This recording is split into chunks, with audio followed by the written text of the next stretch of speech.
ल अहिले चाहिँ म है युरोपमा घुम्दा घुम्दै है एकजना भन्दा प्लस है घुम्दा घुम्दै बाटोमा यसो हेरेँ हाम्रो नेपालीहरूको एउटा कस्तो भने एउटा स्ट्रिट फुड हुन्छ नि सपोज त स्ट्रिट फुडमा चाहिँ कस्तो भने जस मैले देख्दाखेरि यहाँ नेपालीहरू देखेँ है यहाँ चाहिँ मैले के फाउन्ड गरेँ भन्दाखेरि हाम्रो नेपाली मोमो है अनि नेपाली समोसा लाइक नेपाली पानीपुरी समोसा त्यस्तो मैले यहाँ एभाइलेबल गरेँ है अनि एउटा मलाई चाहिँ मन लागेर हाम्रो नेपाली दाजुभाइहरूले बनाउनु भएको थियो त्यो ठाउँमा आउँदाखेरि चाहिँ मलाई कस्तो भने यहाँ नेपाली मोमो मलाई एकदम चाख्न मन लाग्यो ल मैले नेपाली मोमो लिएँ चाखेँ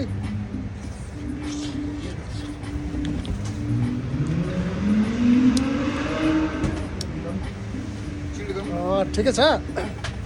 मिठो लाग्यो मलाई है नेपाली मोमो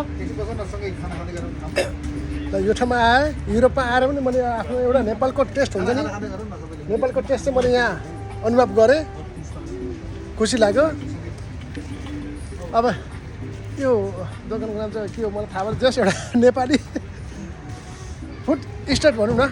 त्यो ठाउँमा आएर मैले यो गरेँ अब बाँकी भनेको तपाईँहरू ल यस्तै तपाईँलाई मैले युरोप देखाएर चाहिँ घुम्दै यो गरेको छु म चाहिँ आज यहाँ नेपाली खाना पाएँ